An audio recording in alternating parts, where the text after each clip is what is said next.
spoilers? Oh, lots and lots of spoilers.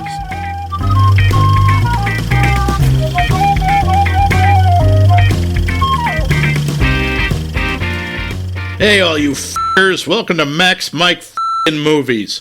This is another in our f***ing series in ancient f***ing times, the 90s. We've got one f*** of a movie for you today, and that's no shit. Yeah, this one is Quentin f***ing Tarantino's f*** of a breakout hit, 1994's Pulp Fiction.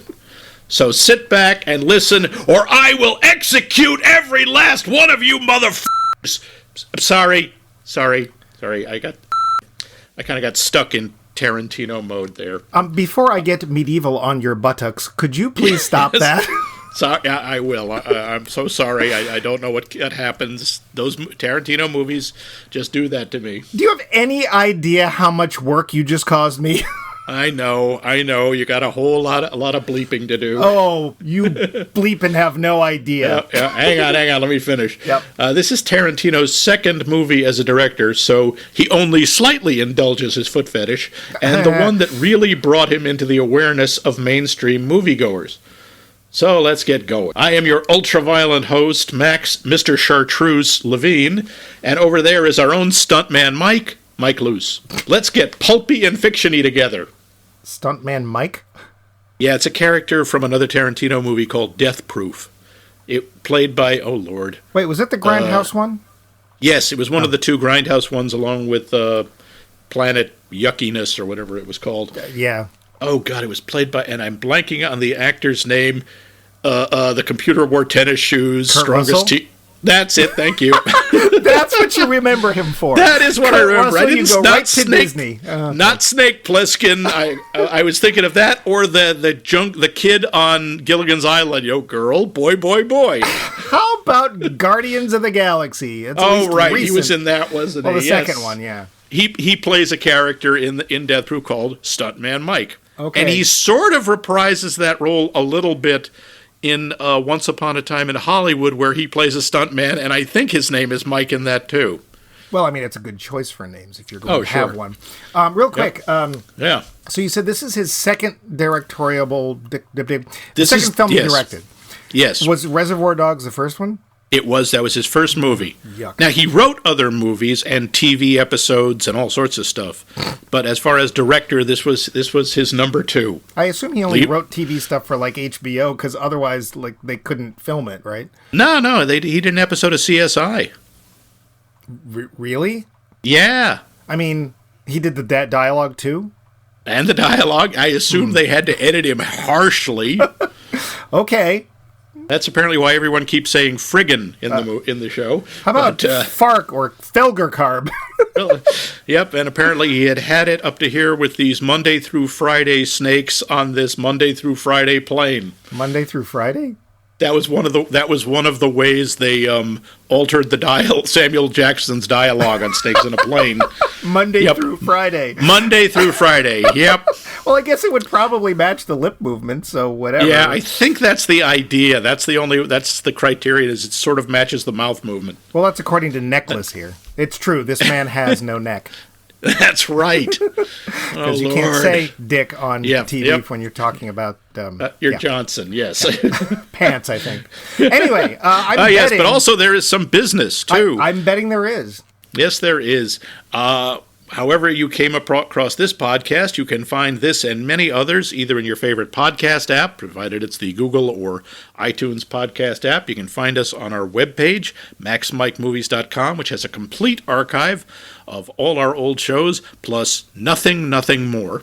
You can find us on, of course, we are socially mediocre out there on the Twitters and the Facebooks under Max Mike Movies, and you can find us on Spotify. Hey, and while you're over at Spotify, why not look for another wonderful podcast that's brought to you by a group called Q Footsteps? And no, I'm not putting in a shameless plug for a podcast that I also happen to be part of. Oh, you whore. And by the way, that's QCUE, as in like Cue the Footsteps. Yes, it's an old-time radio show thing, and it's done by my sister. I mean, by a very talented, totally unrelated person named Valerie Kuhn. See, we don't even have the same last name, so... Nepotism. My God, you're worse than Coppola. Well, I was available, so, Yeah. Which Coppola? Because there's so many. They keep popping up. There's a new one every week. Yeah, well... It's like, name Smith. You spell that Coppola? I think you do. But even more than business, I'm betting my bottom dollar... There's trivia. There is so much trivia. The show. So like I said, this movie, the budget for this movie was $8 million. Really? A lot of which, by the way, went to Bruce Willis. Really? Yeah. He wasn't supposed to be in it. The character of Butch the Boxer was written for Michael Madsen, another one of Quentin Tarantino's favorites. And Madsen wasn't available, and they sent the script to Bruce Willis. And he was like, yeah, okay. For a large part of the budget? Yeah. All right. Yeah, budget was $8 million. The worldwide take, $222 million.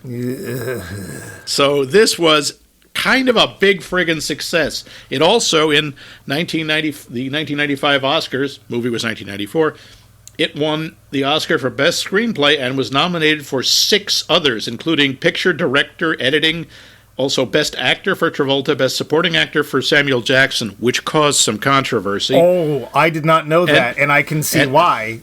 Yeah, and Best Actress for Uma Thurman. Really? Yeah, we'll talk about the... Hey, I thought she did a great job. Yeah, all 5 minutes of it.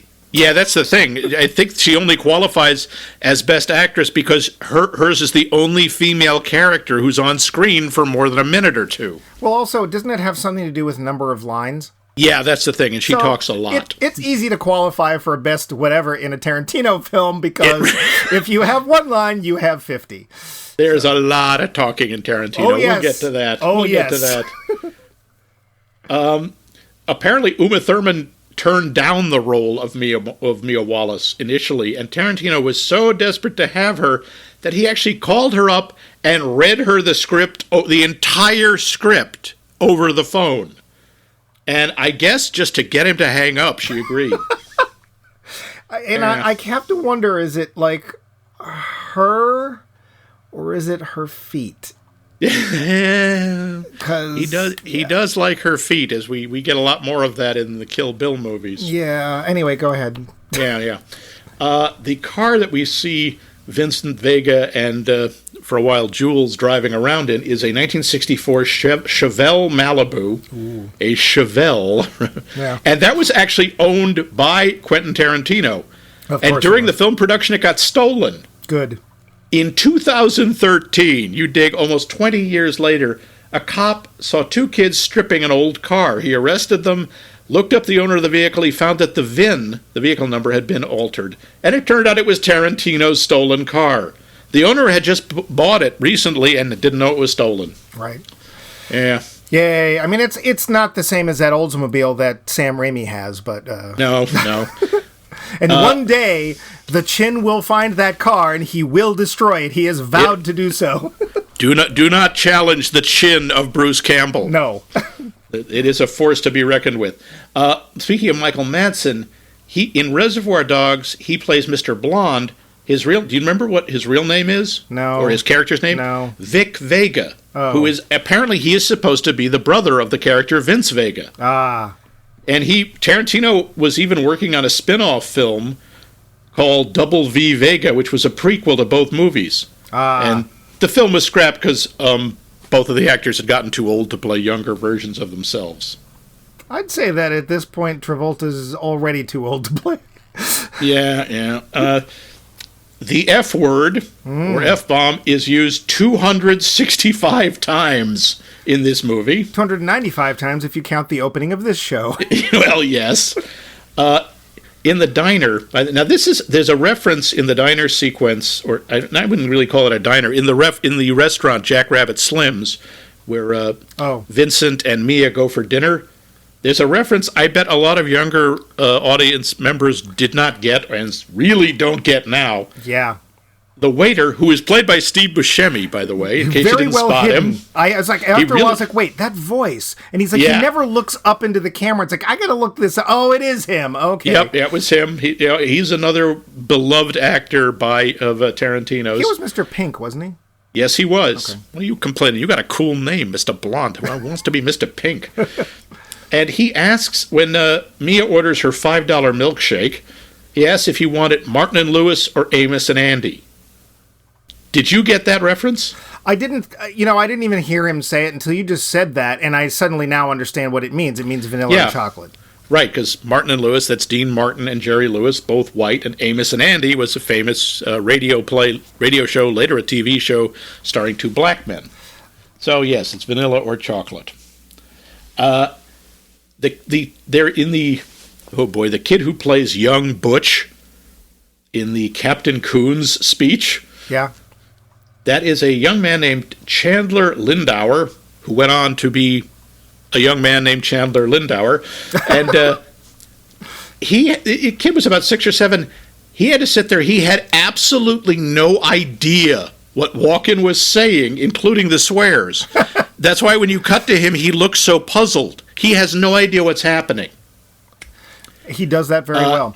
I want to back up just for a sec, because there was something that I was kind of sure about, and I wanted to double check. Yeah, Amos and Andy weren't played by black people. Oh, that's right. The characters were supposed to be black, but they were played by white guys, first on the radio just doing black voices, and then in actual blackface. Yeah, so there's that. Thank you, Tarantino, for reminding people that existed. But please, I'm sorry, go on. Yeah. Vince Vega, by the way, Travolta's character, is the only character who's present in every segment of the film. Each segment of the film has a title. Vincent Vega and Marcellus Wallace's wife, the Gold Watch, the Bonnie situation, and the diner. Okay. He's the only one who's in all of them. One of the most famous, I don't know if it's lines or quotes from this movie, is, of course, Jules, Samuel Jackson, quoting Ezekiel 25:17. Yeah, from the Old Testament. Right. By the way, this is Samuel Jackson in Captain America: The Winter Soldier.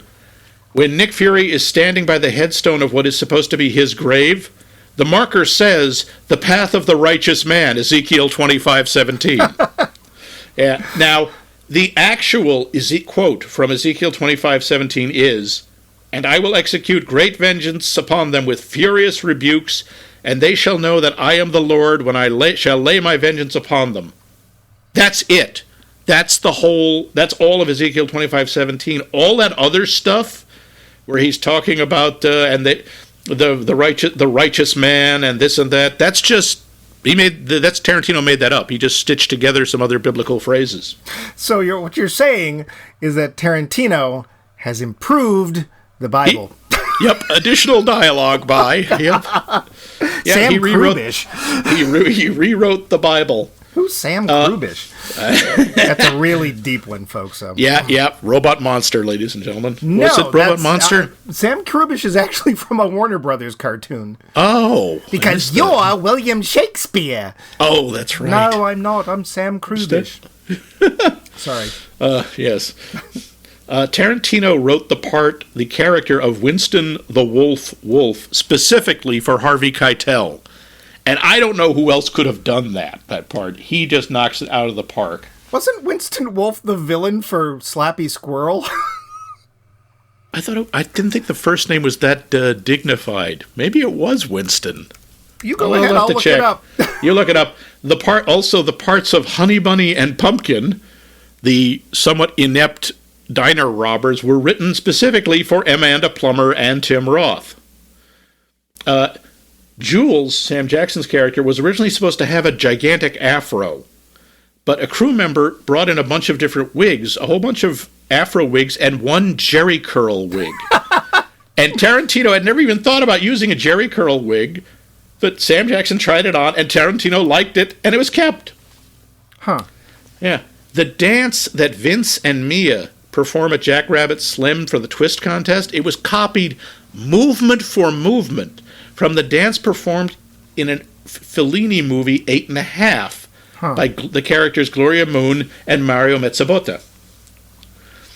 When Jules Jules and Vince are confronting the three guys who stole Marcellus Wallace's briefcase. When Jules flips the table over at the beginning, that was improvised. That was not in the script, and Frank Whaley's reaction is genuine. He's actually freaked out. But it was done so well, they continued with the scene. It was done in one take. Just jutting in real quick, it is in fact Walter Wolf, so I was close. Walter Wolf, all right. But Quentin Tarantino, by the way, is an avid collector of vintage TV show board games. This is well known, and during the filming of this movie, he and Travolta supposedly sat on the floor a whole bunch of times and played Welcome Back, Kotter, the board game. Yes. I'm sure they did. This is generally regarded as Travolta's second big comeback film. His first was Look Who's Talking in 1989. Really? Hey, that was a very popular movie. I know, but it's not the same kind of role that you associate with him in general. No. And it also did the same thing for Bruce Willis, who outside of the Die Hard franchise, his movies were pretty much tanked, except for Look Who's Talking, which he is also in as a voice. He's a baby, isn't he? Yes, he is. Oh, okay. Yeah, he basically this kept him as an A-lister, and it really catapulted Travolta to that level. I would say it did a similar thing for Sam Jackson. Samuel Jackson has been in tons of movies. He'd been in movies for 20 years before this, but he was never a major character. He was usually a bit player or had a small part. This really made him. This I think pushed him up. You know, I'm just thinking, because you mentioned Look Who's Talking, because I know there was a sequel called Look Who's Talking 2, and I think it had Roseanne in it. Yes, it did. We could do a whole series on talking baby movies. Why do you hate joy? Why? Why do you want to take all the joy and life out of the world and grind it into a fine paste and then rub it in my open wounds? You think I don't remember Baby Geniuses 2? You we haven't watched the unfeeling first monster? So, folks, if you have a better idea for a season 2 series, you can write us at maxmikemovies.com. No talking baby movies in the name of any god you choose. Please. Babies no doing talking. Kung Fu. Can we do those? Hey, remember who won that series? It was you. Oh, God, yeah, well. Showgirls. That wound is still oozing, thank you very much. It will not close. So, the plot. Right. This was a bit of a challenge. Really? Do it in chronological order, I dare you.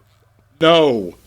This movie follows a day, maybe 2 days, it's hard to tell, in the life of a number of characters in a series of interconnected stories in Los Angeles. We've got Vincent and Jules, John Travolta and Samuel L. Jackson, two very cool hitmen who work for a terrifying gangster, Marcellus Wallace. I keep having... Oh, that's why I mispronounced it. I wrote it wrong. Played by Ving Rhames, who is married to Uma Thurman, who spends a memorable evening with Vincent. Memorable. Yeah. There is an over-the-hill boxer named Butch, Bruce Willis, who ends up in Marcellus Washburn's very bad graces while Butch plans to escape with his lover Fabienne after failing to throw a fight he was ordered to throw. Wallace. What did I say? Washburn. I don't know. It's just Marcellus, for God's sake. There you go. There are a couple of not terribly competent robbers named Pumpkin and Honey Bunny. By the way, we never find out Pumpkin's first name. Honey Bunny's name is Yolanda. I think it's Misty. Yeah. Or, for some reason, Jules calls him Ringo. Yeah. And a mysterious briefcase belonging to Marcellus that moves throughout the movie. We'll talk about the briefcase. There's there's a problem solver named Mr. Wolf who comes to Vincent and Jules' aid in a time of great need. There's an annoying suburbanite named Jimmy. Butch and Marcellus end up in the worst pawn shop in Los Angeles. And comedian Kathy Griffin shows up for a moment. All the stories intersect and twine around each other in a strange, non-linear, somewhat surreal narrative that somehow manages to hang together, I guess? So that's as close as I can get to the plot. The Lowdown. Pulp Fiction! Get it! This week on CBS. Yep. So. You finally did it. I did. I finally made you see this movie, which I know, despite the fact you've seen a bunch of Tarantino movies, not on at purpose. Least half, you always skip this one. Why did you always avoid this one? So I saw Pulp Fiction and Jackie Brown first, and not Pulp Fiction. I'm sorry, Reservoir Dogs. Yeah. And it was by mistake. Some friends said, "Hey, this is a cool movie." It's like, okay, sure. I knew nothing about Tarantino. I believe it was after. In fact, I know it was after Pulp Fiction had come out, and I just hadn't. Nothing about the previews or whatever interested me about Pulp Fiction. But they tricked me into watching Reservoir Dogs, which I really did not like. The violence is it's in your face. It is just brutal and nasty. It's a sadistic film. I literally remember nothing about the movie except the scene with the cop in the warehouse. That's it. I know they're all different colors, but because that scene was so nasty, I was like, I don't know who this guy is, but I want nothing to do with him. Next time I was visiting these same friends, they were like, "Hey, you want to watch this movie called Jackie Brown?" It's a woman's name. I didn't think twice about it. And sure enough, it's that guy again. So it was like, no. So I was like, and then, Pulp Fiction made a big stink and it was a huge thing. And I was like, no, I am not watching this film. I know it came out years ago. I know it's that guy. And I'm tired of seeing references to that film. I'm not watching it. Kill Bill comes out. And I got talked into going to see that. And to be fair, there are scenes in that film I cannot stand for the same reasons. But in general, I don't mind Kill Bill 1. I think Kill Bill 2 is actually kind of slow. I will say that it's probably David Carradine's best part ever, which... Well, how much is that saying? Come on! I mean, it actually makes you feel like he can act, which none of his previous parts gave me that impression. You don't remember him as Modulok the vampire? Modulok? Yeah, I can't remember the name of the movie. He was in a vampire movie, and he played one called Modulok. No. Yeah. But basically, this film also was one of those films that everybody seemed to love. There were instantly parodies or pastiches or references to it, like the scene in the car with the hamburger thing. That's been done everywhere. I mean, I think even that year they were doing, like, I think Travolta was on SNL and they did a bit with it. But I was just like, no, I'm not watching this. I don't like Tarantino as a director in general. I dislike the way he depicts violence. Like, you're going to watch this. It's right here, centimeters from your face, and her face blows up. It's great. That's my Tarantino. Okay, so not a Tarantino fan. No, so I wasn't going to watch this ever. But thanks to Max, I had to. See, I like Tarantino. There are things about him that are problematic. He is way too in love with violence, although I do say, the one thing I will say about his violence is it does not look like fun. It's never clean, it's never sanitized. It looks like what it is, awful, bloody, and horrible. And I kind of admire that. I don't like movies that make violence or death look easy and neat. Well, except for the part in the car. Because that was just like an accident. Now, to be fair, I fully expected us to see that with Tarantino, and we don't. No, but we certainly see the aftermath, and that was the other thing I like. It's like, all right, a whole chunk of the movie plot is Vincent and Jules are taking this guy off, probably to kill him somewhere else, and Vince accidentally shoots him in the head in the back of the car, and the car is full of blown up head. Right. And they have to clean it, and they give you an idea. That is not an easy thing to do. Yeah, they also only give them 40 minutes. I'm like, you just spent 10 minutes of that talking, so... Yeah, I have to say, that part was one of the least believable sequences. Like, wow, you did all of that in 40 minutes. No, you didn't. Yeah. So, yeah, I am not... So that's my little disclaimer. I am not a fan of Tarantino at all. Will this have prejudiced me? I tried really hard. Because it's like, I want to be as objective as I can. Let's just try and watch this movie for just its sake. I'll forget about Reservoir Dogs. I'll forget about Jackie Brown. I'll forget about Kill Bill. Even the parts that I enjoyed. Like the Crazy 88. I don't know. I enjoyed that scene because it was cartoony. Whatever. And I did try. And we'll get to that at the end. Because you're probably all guessing right now that I hated this film. But you might be wrong. I mean, that whole sequence. There's a reason it's so iconic when they're in the car talking, and there's that famous. You know what they call a quarter pounder with cheese in Europe? Yes, I do. Yeah, there, scene's over. Le Big Mac. I remember that whole sequence really drew me in. And the opening of the movie drew me in, just where you have Tim Roth and Amanda Plummer, Pumpkin and Honey Bunny, who are sitting in a diner just talking about the idea of where you want to rob. And it's like, oh, this is interesting. They're talking about it. Then suddenly they both pull out handguns and proceed to rob the place. Right. And that's the open. It's like, okay. And this is this is vintage Tarantino. This is so emblematic.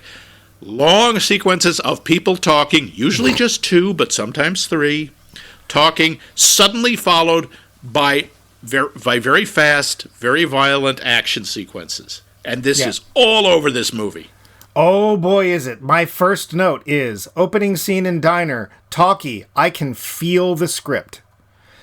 The thing with me, this is the thing, a difference between us, I guess, with Tarantino. I like his dialogue. Whenever his characters are sitting there talking, it's like a more believable version of My Dinner with Andre. It's enough that they're talking. And there are a lot of his movies where there are long stretches of people just talking. Isn't that all that happens in My Dinner with Andre? That is it. Yeah, it's a guy it's Wallace Shawn having dinner with Andre. Yeah, just sitting there and talking. My Dinner with Quentin. Oh, I just sat there. He just kept talking. I just didn't say anything. Was this the first Tarantino film you'd seen? I think it was. I had not seen Reservoir Dogs. Okay. But I saw this in the theater when it came out in '94. And we'll get to this at the end. How this was nominated for an Oscar and it lost out to Forrest Gump. And we'll talk about that later. Why later? Let's talk about that right now. I thought that was a huge friggin' ripoff. I was so annoyed at the Academy that year. It's like, wow, you bunch of friggin' cowards. And you took the feel-good movie, you took the Holy Fool movie, and you gave that the Oscar, and the one really innovative, original, pushing the boundaries movie, you just got scared and you just said, okay, you can have screenplay. That year, just to be fair, these are the films that were up for Best Picture. Forrest Gump, which won. Four Weddings and a Funeral, which I haven't seen, but I know is fairly well regarded. It is. It's a romantic comedy. I did see it. It was fun. I liked it. I was surprised. I think that was the first, quote unquote rom-com or whatever that I saw, and I was like, oh, this is actually pretty nice. That doesn't necessarily. Isn't that Hugh Grant? I think it is. Yes, it is. Hugh Grant and Andie MacDowell. Oh, I'm sorry. Oh, wow. So you just say Hugh Grant and suddenly you want to apologize for something. It's just weird. Four Weddings and a Funeral, Pulp Fiction, Quiz Show, and Shawshank Redemption. Now, Forrest Gump.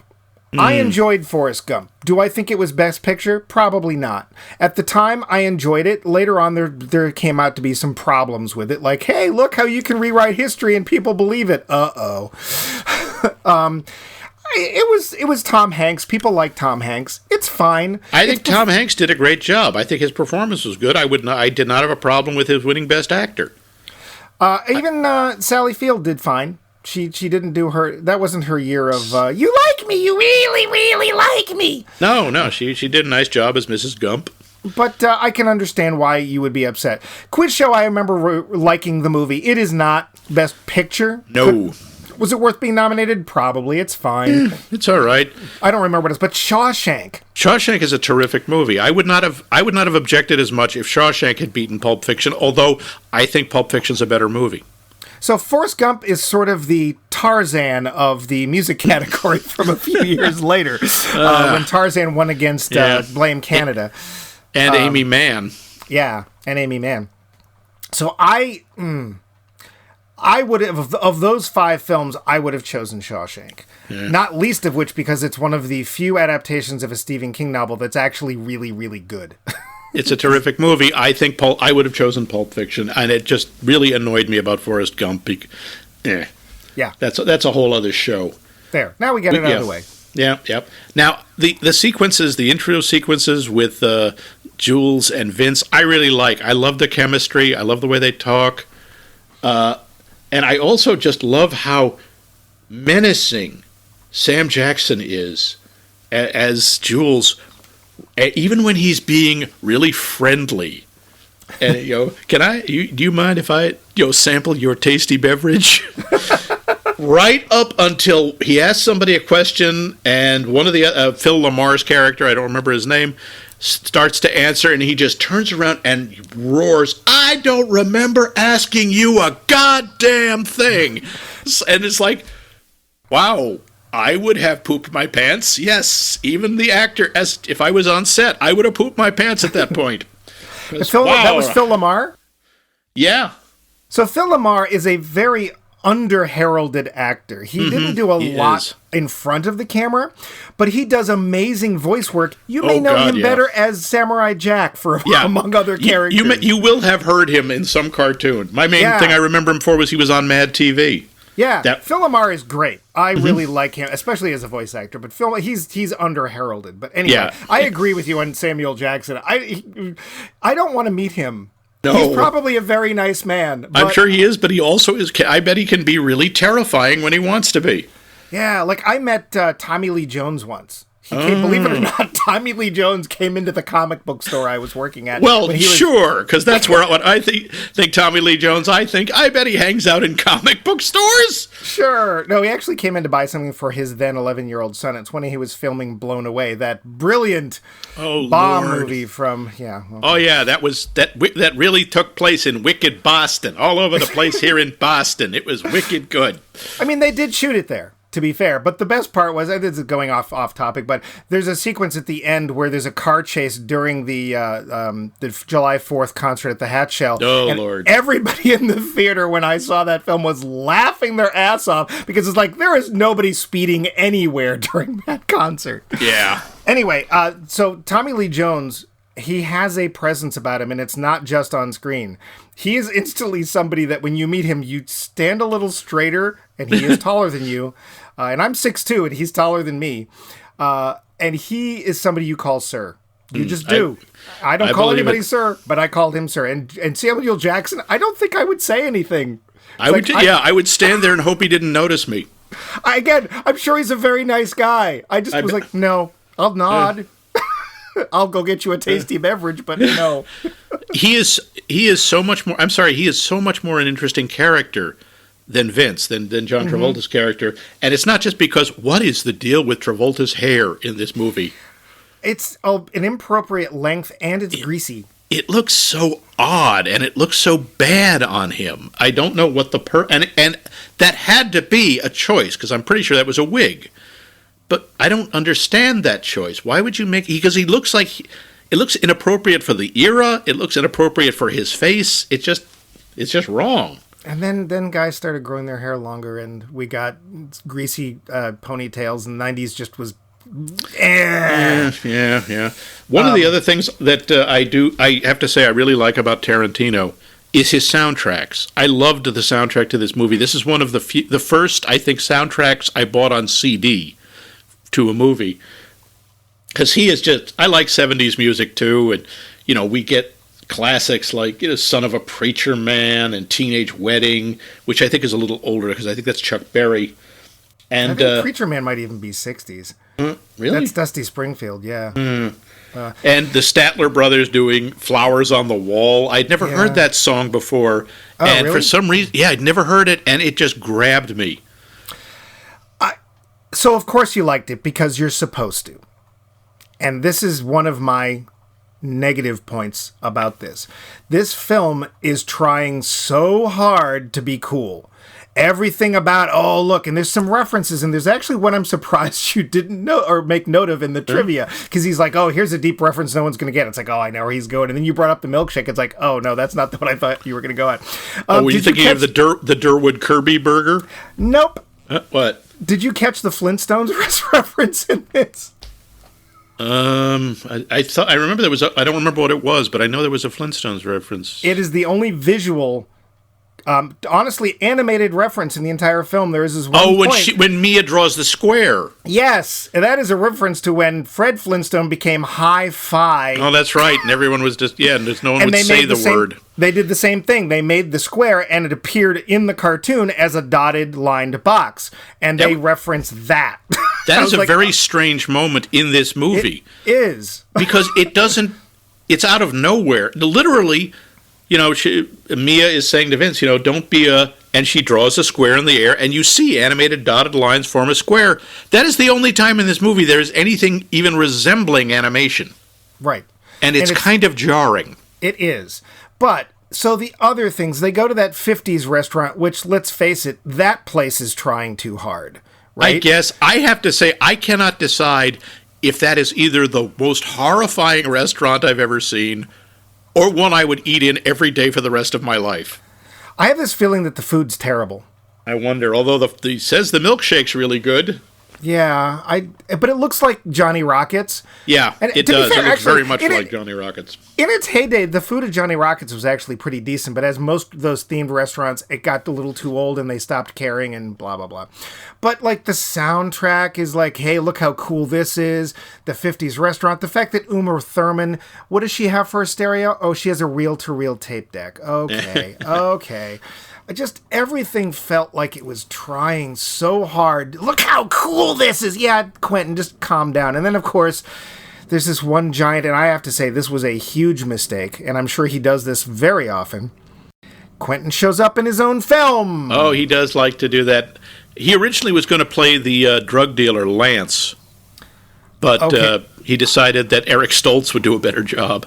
Yeah, because, Eric Stoltz was busy not making another Back to the Future film.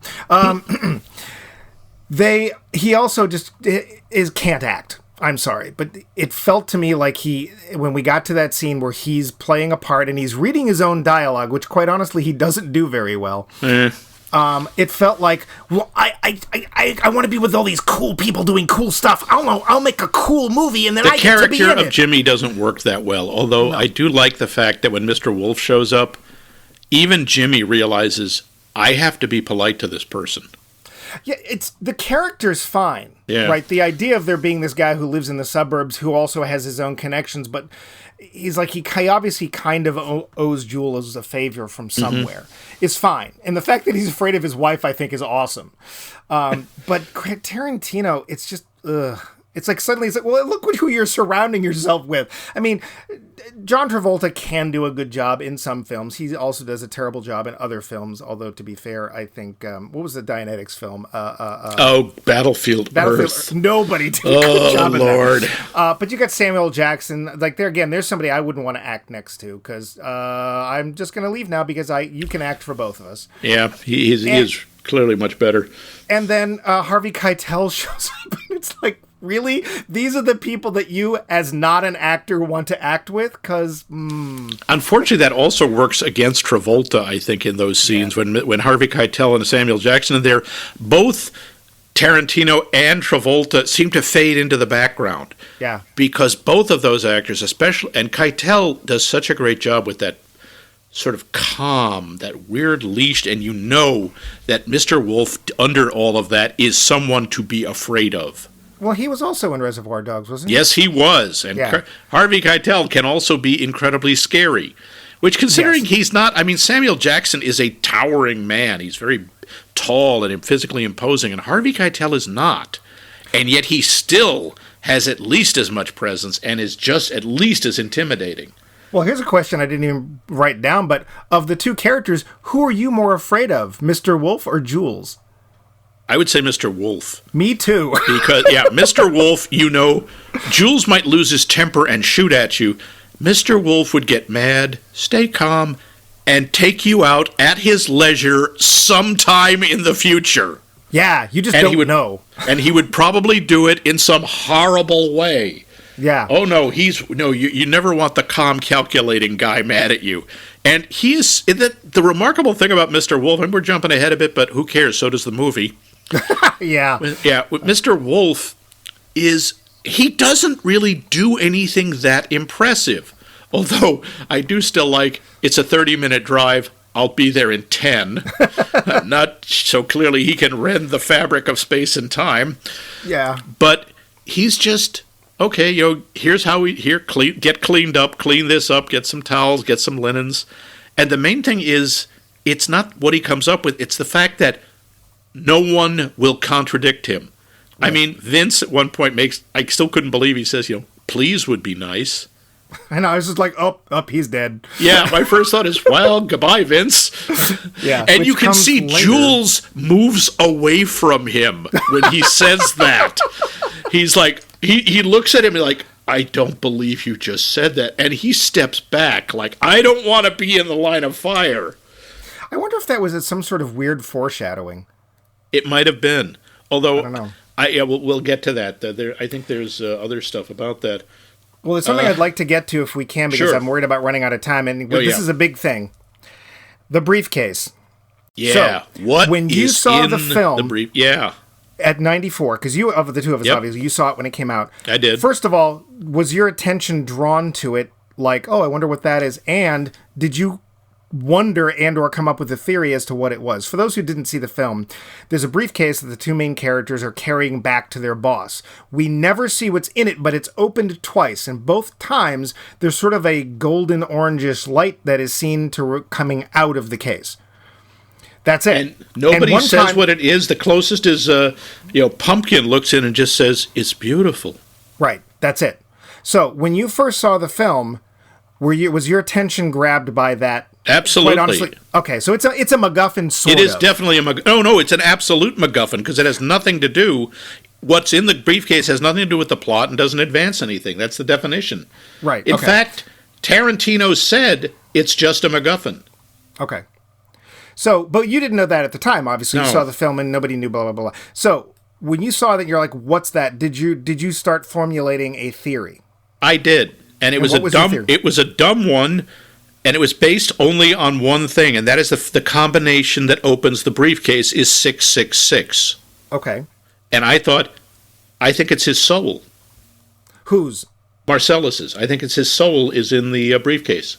So I went and did a little research, because I knew there was something about this, and I couldn't remember what it was. And that is the predominant theory. Yeah, I read about that. And it connects to something that was one of my notes, because it's in the earlier part of the film, which is, what the heck is that Band-Aid for on the back of Marcellus's head? Because it's like right in our faces, which means in the theater, that Band-Aid on the back of his head was probably about 6 feet wide. Yeah, so you can't miss it. I read about that because, first of all, that sort of went with that theory, because there's an old wives' tale that when the devil steals your soul, he takes it out of a wound in the back of your head. Yeah, it turns out that's actually not true either. No, because it was Ving Rhames shaves his head, and he actually cut himself, he put a Band-Aid on there, and when Tarantino saw it, he said, I think I can use that. According to Tarantino, he just says, he was on Howard Stern in 2003, and someone asked, what's in it? And he says, it's whatever you want it to be. It's whatever the viewer wants it to be, which is, I assume, really what it's supposed to be. It's up to the viewer. Well, it kind of reminds me of a gag they used in an earlier film called Repo Man. Because Repo Man, they're after... I haven't seen it. I keep meaning to watch it. But apparently it's Emilio Estevez, and he becomes the Repo Man. Yes. And there's this car that supposedly in the trunk has an alien in it. Yeah. And whenever they open the trunk, this bright light comes out. And in this case, actually does something. It actually reduces whoever's right there to ash. But we never actually see what it is. And I wondered if this was not an echo of that. Do you think that it's true that Tarantino, he doesn't know what it is? Do you think that he really was like, no, this is just whatever the audience wants? I don't know. I don't have that much of an insight into his head. But I wouldn't be surprised if he just put it in as a MacGuffin. Just decided that's what it is. Does it, like the little animated square, do you think it detracts from the rest of the film because of its potential nature? Honestly, yeah. It's one of the problems I have with the movie. Because there's nothing else. Well, no, there is another paranatural moment, or a moment that could be. Now that if you think about it, no, I don't think it does, because it echoes when Jules and Vince are at the Three Deadbeats place, and a guy leaps out of the bathroom with a .44 Magnum and unloads 6 shots at them, and doesn't hit them from 4 feet away, and then they kill him, and they have, I think, a very interesting argument where Jules believes it's a miracle. He thinks God spared them, and Vince says, I think it was just very unlikely the guy missed. And it's an interesting question, because it's unlikely to miss at that range, except it is actually a lot harder to shoot somebody than people think. It is really... Being said, if you look at the bullet holes, some of them are directly behind Samuel Jackson. It is hard to tell, but it does look like they were right behind him, like the bullets actually went through him. Yeah. Now, the reason that I brought this up was specifically in hopes of getting you to bring up that moment with Samuel Jackson's character, Jules. Because I wonder if we're supposed to go the route of this is somebody's soul, the 666, blah, blah, blah. Does not Jules' sudden decision that this was a miracle and that he should change his life in a way clash with that idea because of what he's carrying? Because he literally never puts those two things together. He never says, wow, I think I just went through a miracle. Oh, really? Because you're carrying a soul in a briefcase. Do you think those things are connected? I mean, no, to me, that's why the case sort of jarred me, because it's like, well, why aren't you referencing this? If that, why not this? No, I didn't have a problem with that. I think one of the things about Jules is I think he very much compartmentalizes things. He sees, as he says to pump the robbers, is, I can't give you this case, it's not mine. And so it's like, this is separate from me, I have nothing to do with it. I'm going to be on the other side of the fence. My note was, is the case a real MacGuffin, and does its mystery actually add to the narrative, or is it just a cool detail of watching a movie also trying to be cool? And my feeling is that it's the latter. It doesn't add anything, and its presence actually just kind of like makes you stop caring about what people are talking about, and dear gods, there's a lot of that, and wondering what this is. And of course, it never pays off. It doesn't bother me that way. Now, I like the fact that, the idea, I think that Jules accepts, he believes it's a miracle, and he says he is going to change his ways, and I kind of believe him. You think he's going to, give up the life of being a professional assassin, and as he says, walk the earth, with a nice little David Carradine reference. He says, like Kane in Kung Fu. Right. And Vince shrugs it off as just one of those weird things. Well, which of the two of them survives the movie? And now that's something else I wanted to bring up. Yeah. So the narrative... It's very nonlinear. We jump around chronologically all the time, which I will tell you right now, I don't like. But that's just me in general. I don't like it in movies, even great ones like Memento. I don't like nonlinear narratives. They bug me. The only thing that bugs me about it is the fact, spoiler, is the fact that Vince dies. Halfway through the movie, we see him get killed. Now, that wouldn't be a problem, except at the end of the movie, we go back to the beginning of the movie. Which makes you realize, oh, yeah, this film is really long, because here we are at the beginning again. Ah! When does this end? Oh, that part didn't bother me. I didn't mind. I didn't feel the length of the movie that much. Oh, I did. I kept wondering when it was going to be over. But the fact that Vince dies, and I will admit, didn't see it coming. No. And even when Bruce Willis's character gets the gun, which was just left on the counter, I'm like, huh?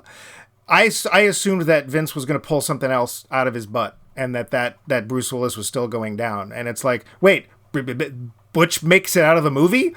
Wow. Okay. Yeah, Butch is an interesting... I want to talk a little about him, too. But yes, that is a really jarring scene, especially because then we go back when we see later in the movie, oh, wait, Vince is still alive? Oh, this is before?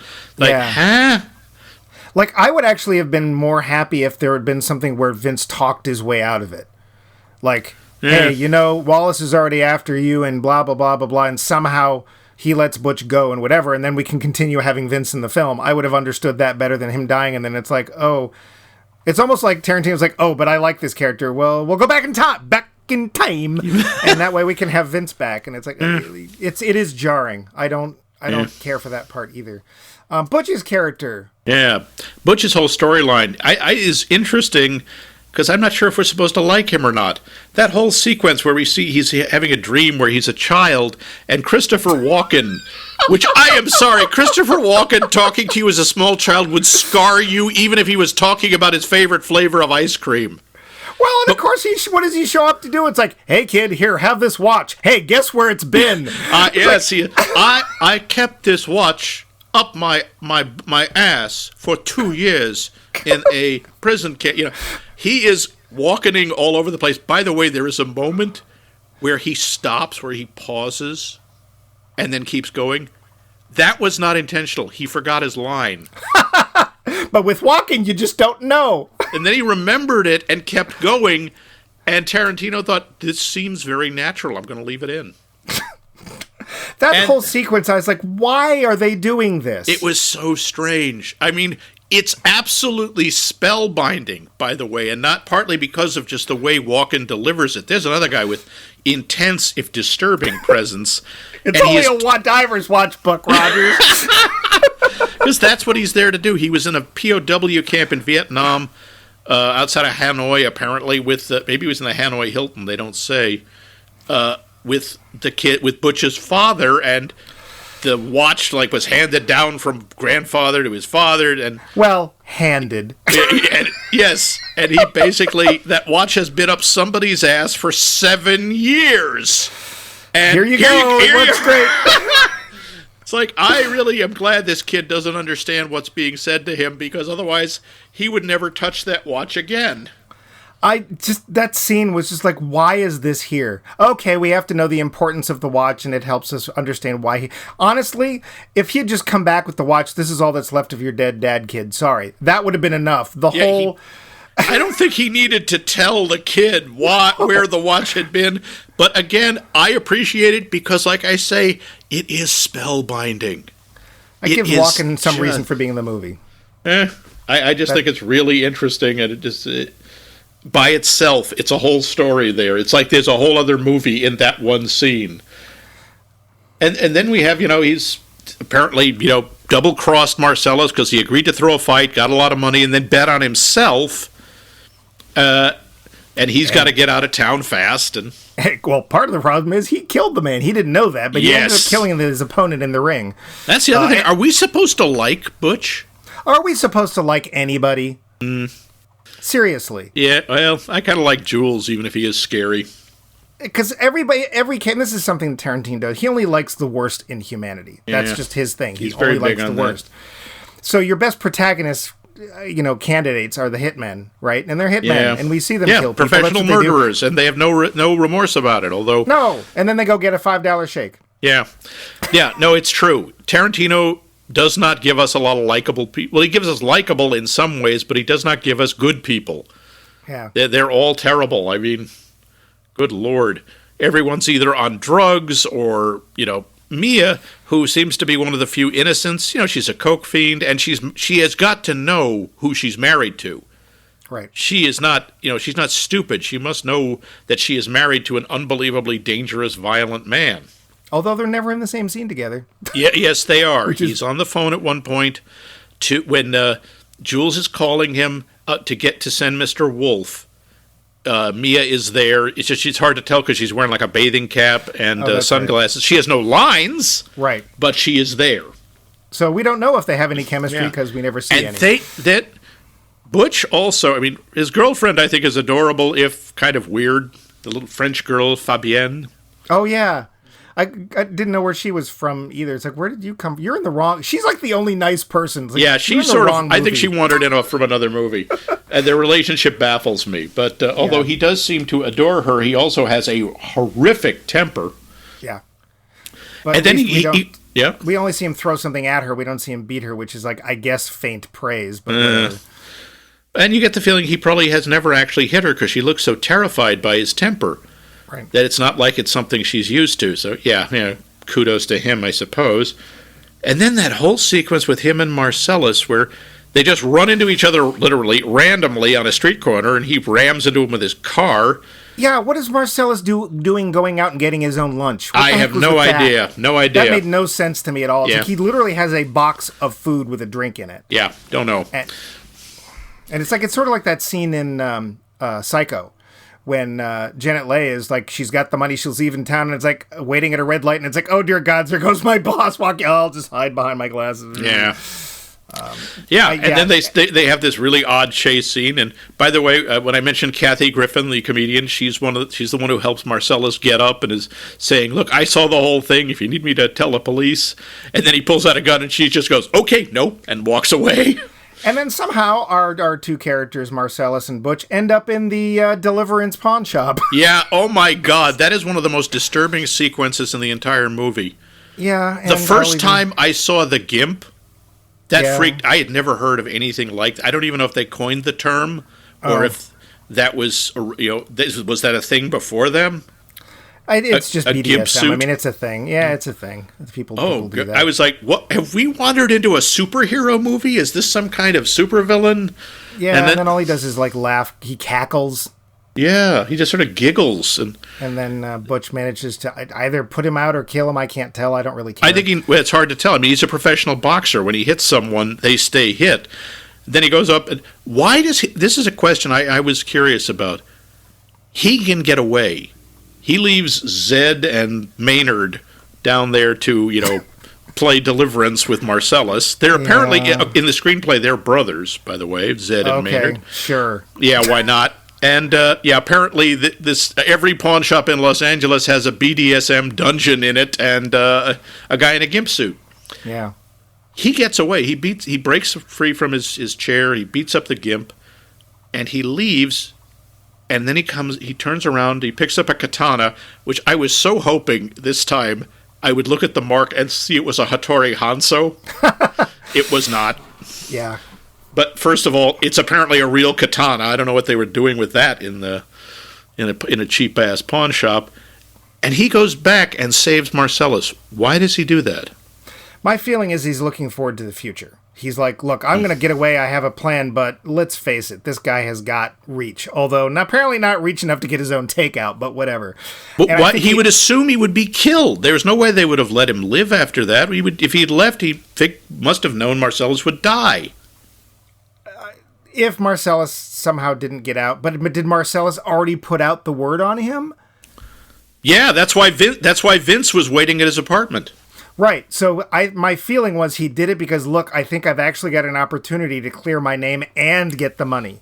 Oh, so you think he was that forward thinking, that he actually planned, it was all self-serving, that I'll go back and rescue him and maybe he'll take off the hit on me. I think we're also supposed to hate the gay in this case. Like, I think that's part of it. Like, oh, you shouldn't do that to another guy, and I draw the line somewhere, so that too. I think that's part of it. Yeah, and of course, this is admittedly giving Bruce Willis a lot of credit. No offense, he's probably also a very nice guy, but his characters, Bray.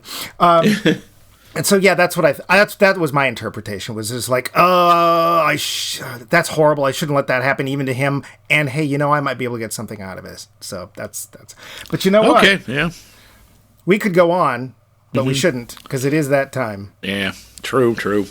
That's too bad because I think there's a lot more to talk about. We don't talk about the final scene with in the diner with Honey Bunny and Pumpkin and confronting Jules, and which I love just because Jules is like you're two people with guns drawn, and Jules just is so clearly in charge of the whole situation.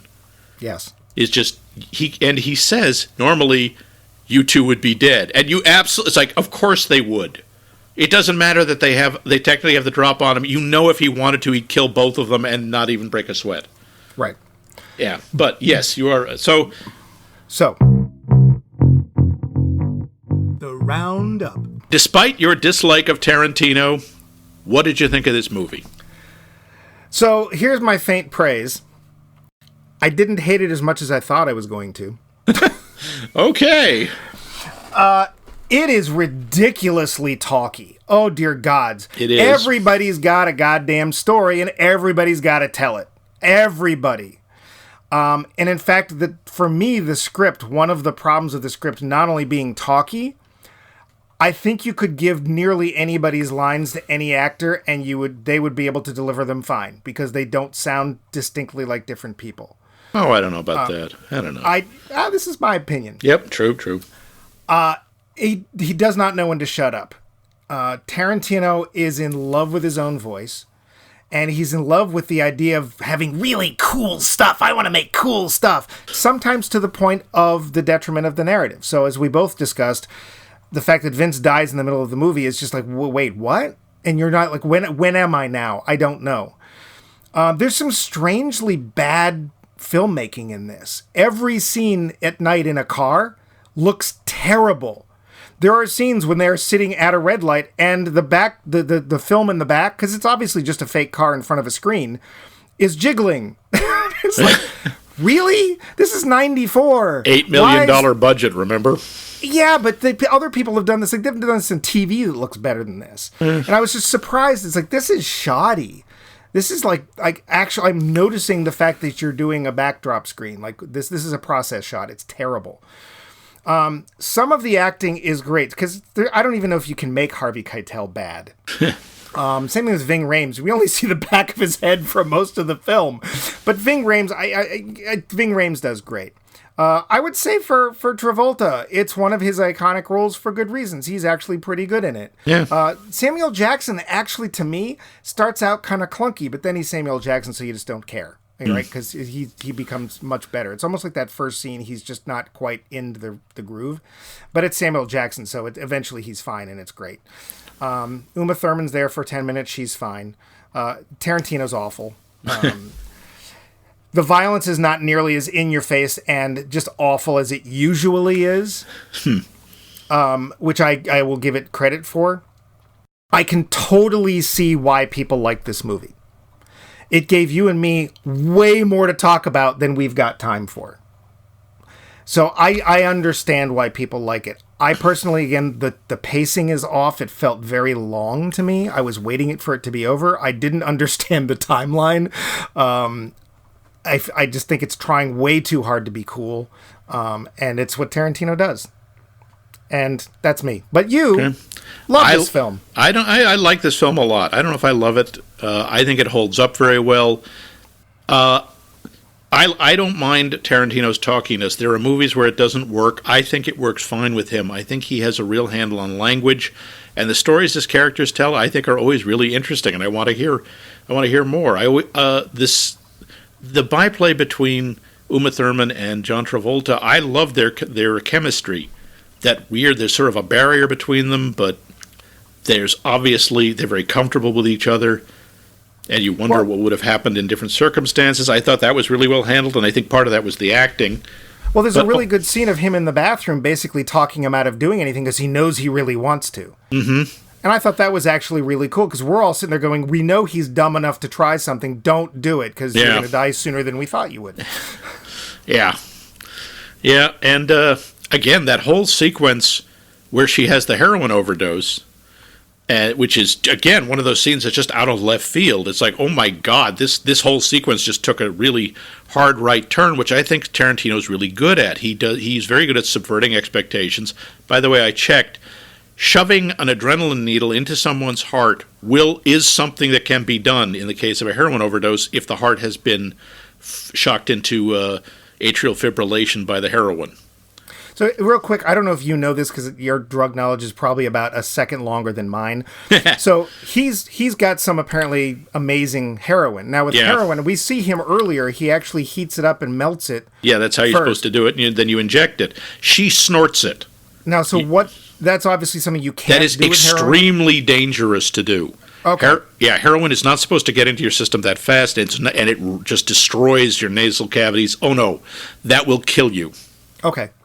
As they tried to do in this film. Now, I also want to say that the adrenaline needle, I mean, literally as soon as it's in, she sits up and she's more or less fine. I think that's probably not true either. I'm not sure. I read a doctor, there was a website about like medical scenes in movies, and they said, yeah, that's pretty accurate. The only thing is she would have been an absolute mess afterwards. I mean, She couldn't have walked.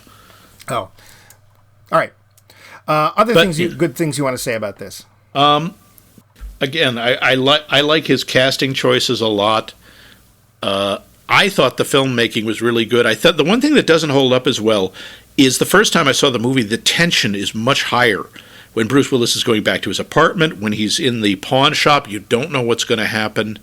You don't know who's gonna kill whom or who's gonna do what to whom, and that was really exciting the first time I saw it. And this time it's like, okay, yeah, I know what's gonna happen. It kind of took some of the energy out of it, but I still liked it, and I think it still works for me. And you still think it should have won over Forrest Gump? I do think it should have. At least it was more original, and it was way less of a walking cliche. It became one. Yeah, right? But that's not its fault. No, it's not. I think later that year, I think it was Mad TV, did a parody called Gump Fiction. where they conflated the two movies. And one of my favorite lines, they have a guy who's done up as Forrest Gump, but in like Vince Vega's black suit and with his hair. He goes, it might be me, but I believe we are going to have to get medieval on your buttocks. Right. Well, I remember, too, there was even a promo for Cartoon Network that had, I can't remember who the characters were in the car, but it was like Fred Flintstone and somebody else doing the whole Royale thing. Yeah. Oh, yeah. No, that was everywhere. That was everywhere. That is not the fault of the film. It is just because it was that iconic that it ended up suffering from its own popularity, because you couldn't go anywhere without seeing that stuff. But that is not the fault of the film. So, so it was violent and it was nasty. But we've continued the 90s. We've done something new. Hey, we didn't stop at 8. We aren't. We're going to continue. I believe we're going to shoot for what? A nice even dozen? Yes. Not the dirty dozen. Speaking of that, what's our next one next week? We're going to do another violent, horrible, bloody, triple R-rated film. Next week, it's Groundhog Day. No! Wait, what? Oh, wait, is that one of those holiday-themed slasher movies? Yes. So it's actually grinds people up in like a pork processing plant? Yes, and then the week after that, we're going to do that same movie again. And then the week after that, we're going to do it again. Okay. And then until we get it right.